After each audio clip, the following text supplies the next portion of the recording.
Hey guys, I'm super pumped to be back. Welcome back to the Yogaman channel. Please, I want you to watch this clip and then I'll let you know what is going to unfold. Hey, but if you're new here, please don't forget to subscribe and turn on the notifications. Please enjoy this clip and we have a chat. The Trump administration, the Obama administration initially had wanted to put Harriet Tubman on the $20 bill. The Trump administration dragged their feet on that. I wanted to see if the Biden administration has a sort of view of the timeline on whether or not she should be on the paper currency. I was here when we announced that, and it was very exciting. It hasn't moved forward yet, which we would have been surprised to learn at the time. The Treasury Department is taking steps to resume efforts to put Harriet Tubman on the front of the new $20 notes. It's important that our notes, our money, if people don't know what a note is, reflect the history and diversity of our country, and Harriet Tubman's image gracing the new $20 note would certainly reflect that. So we're exploring ways to speed up that effort, but any specifics would of course come from the Department of Treasury. As you've heard, the press secretary for Joe Biden announced that Harriet Tubman is going to become the face of the $20 bill. This is what you need to know about her. Here are 10 facts that I want you to know about Harriet Tubman.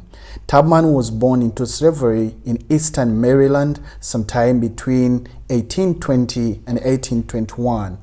Because of the cruelty of the various masters, she desired somehow to escape the bondage from the very early age and free others. She would later recall that I had seen their tears and sighs, and I heard their groans, and would give every drop of blood in my veins to free them. Fact number 2. As a child, she received severe head injury. As she was doing her errands, an overseer tried to stop a runaway slave by throwing a 2-pound weight at him. The pound weight instead hit Tubman on the head.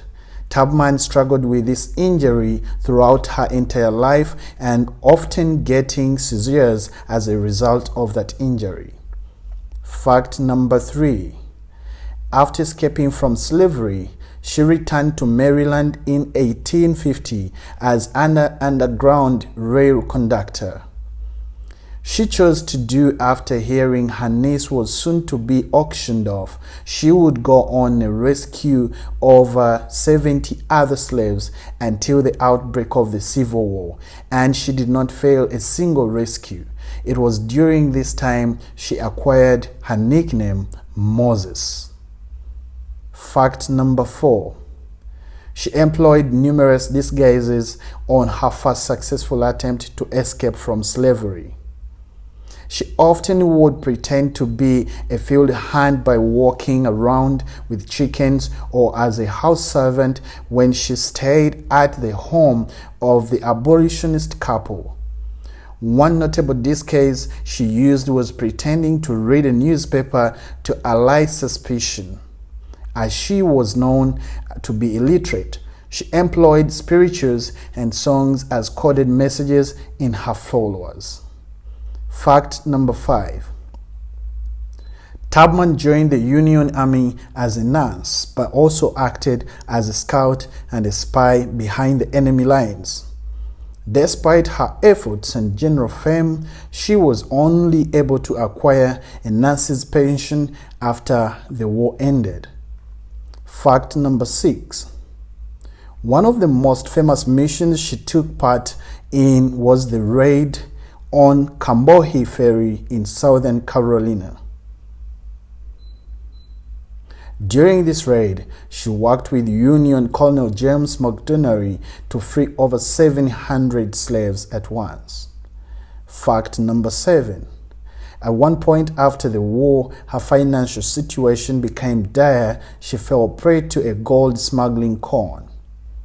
The incident and the cause surrounding it provoked outrage, and many of her friends and acquaintances rallied to support her in response. Fact number 8. Like many other high-profile women of her time, she became heavily involved with promoting women's suffrage with figures like Susan B. Anthony. Though it may have sunk her further into poverty, she frequently traveled to give speeches on the topic in Washington, D.C. and New York City. Fact number 9. She underwent brain surgery in the 1890s to alleviate the headaches she had suffered for the most part of her life. Inspired by soldiers she had seen going through the surgery during the war, she refused the anesthesia for the operation. Fact number 10. Tubman died in the home for the aged she herself had founded. Harriet Tubman died on March 10, 1913 at the rest home named on her honor, Tubman, New York.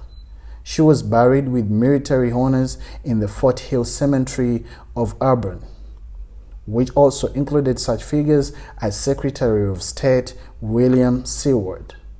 Thank you for watching. Those are 10 facts that you need to know about the new face of the $20 bill.